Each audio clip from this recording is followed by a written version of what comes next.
And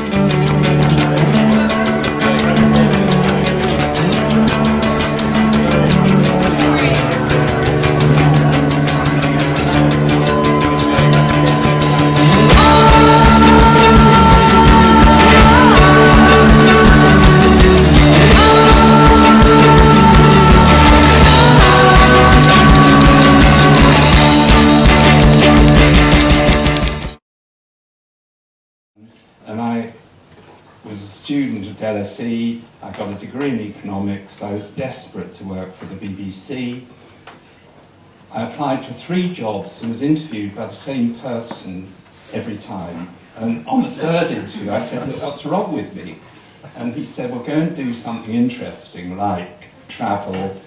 And I was the nearest thing to an able-bodied person still there, so I was made the managing director of this enormously prestigious publishing house when I was 30. Is surround yourself with people who are smarter than you are.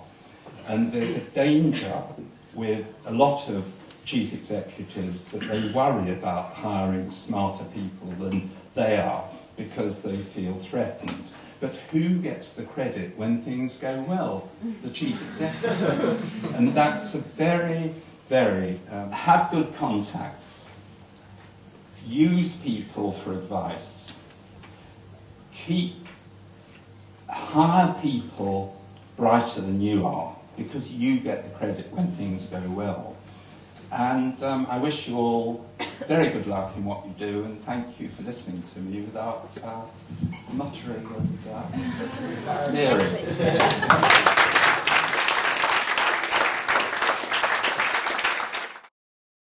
Yeah, that's one. Is that better? Yeah. My experience is in retail, and most specifically in Paperchase. And we are fashion retailers that don't sell clothes.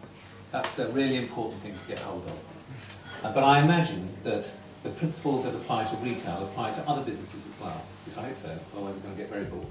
I think it was Terence Conrad, who asked you this, who said the problem with retail is you have to get everything right all of the time. And that's, to some extent, that's true, but then that's its intellectual challenge. It is great fun trying to get everything right all of the time. We're constantly putting yourselves in the shoes of the customer. A lot of trial and error. A lot of trial and a huge amount of error. I mean, a really huge amount of error. And this keyword of accountability. The more people in an organisation you can give accountability to, the better the organisation will run.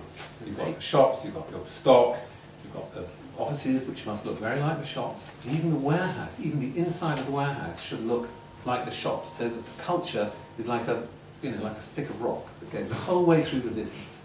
So, and almost most importantly of all, engagement and enjoyment. We spend an enormous amount of time working, and if we can't get enjoyment out of it, then we're in the wrong jobs. It's as simple as that.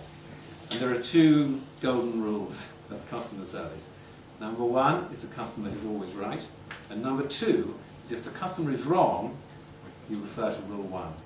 Always right. Thank you very much.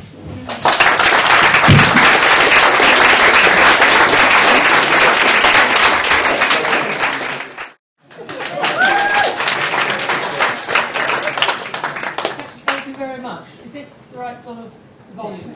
The fact that I was a partner in charge of a department in a major city law firm, I was a lawyer in the city for nearly 25 years. I'm chairman of governors of a school. I'm on an awful lot of charitable committees and learned societies and so on, but it's the Apprentice. That's why I was on a reality TV show.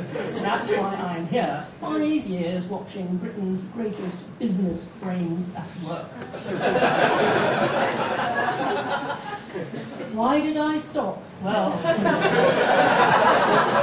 Timothy said you need clarity of purpose. In any organisation, there's one question. I suppose these are 2 questions, really. What do you want to achieve, and how are you going to measure your success? Don't be afraid to admit when you're wrong.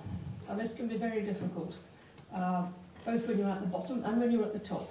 But generally, it gains you respect. If you're at the helm, you're steering the boat, and there's no point being terribly good at that if you haven't motivated the man who's pumping out the bilges.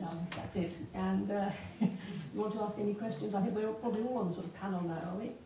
Yeah. Okay. Yes.